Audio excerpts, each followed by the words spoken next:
Hello Riley, I'm Carl from Lightsabers, and I just finished your SSQy Neopixel Lightsaber build, and it's a basic setup, and I will go through everything here and show you some tips on this build. So,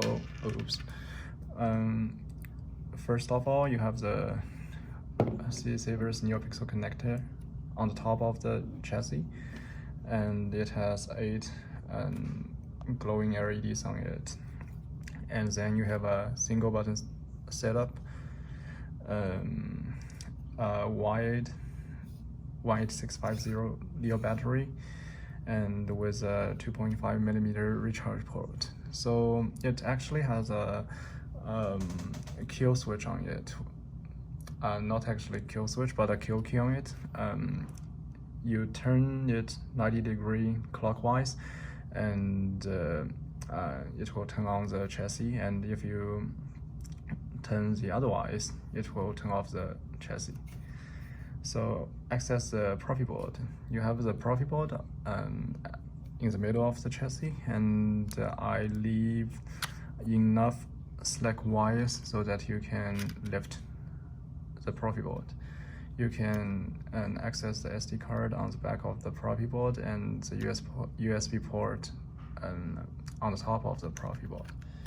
And at the bottom, you have our 24mm bass speaker here. And that's pretty much about it. And this chassis is by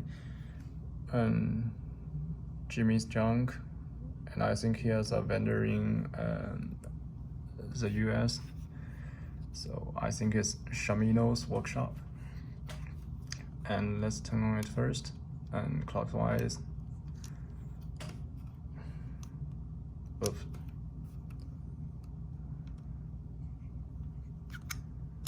Look at this, a lightsaber.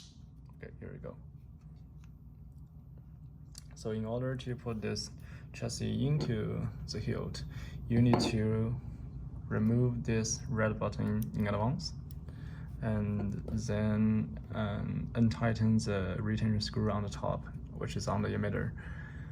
And this chassis is different from the normal chassis, which goes from the bottom. It goes from the top.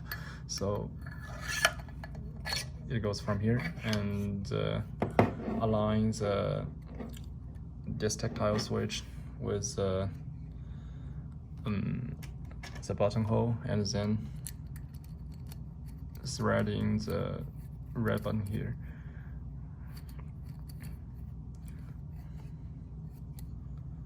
So you may feel tension here, but just adjust the place of the chassis a little bit, and you can thread the red button all the way in.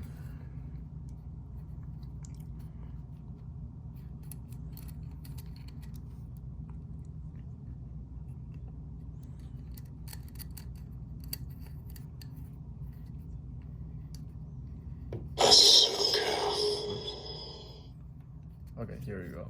And there is a retention screw on the back, which is used to fix the chassis. And now you're good to go. And it uses a 1-inch standard Neopixel blade. So I have a Neopixel dagger here, so just for the demonstration purpose. And inserting the blade and tighten the retention screw here.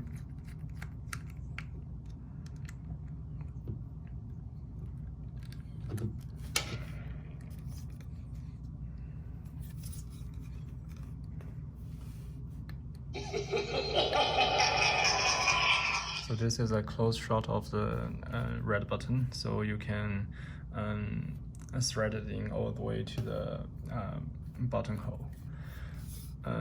So the config I used now is gesture control config, so which means you need to use swing the saber to turn on and rotate it to turn off. And this red button is actually an aux switch, which is used to control the light effects and switch to the previous or the next font. So let's take a look of this, but if you prefer to traditional way, like the use this one button for everything, just let me know. I can change the config later and show you another video.